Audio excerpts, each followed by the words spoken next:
தினம் ஒரு கவிஞர் முடியரசன். இவருடைய இயற்பெயர் துரைராசு.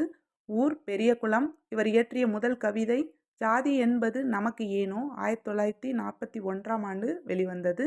இவர் இயற்றிய காப்பியம் பூங்கொடி மொழிப்போர் காப்பியம் 1966ஆம் ஆண்டு தமிழக அரசு விருது பெற்றுச்சு.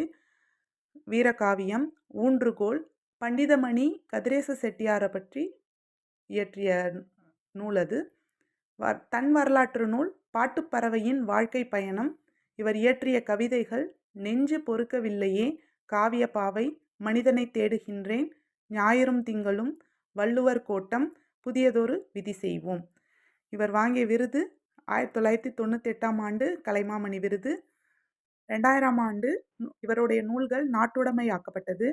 திராவிட நாட்டின் வானம்பாடி அப்படின்னு இவர் யார் சொன்னாங்கன்னா பேரறிஞர் அண்ணா.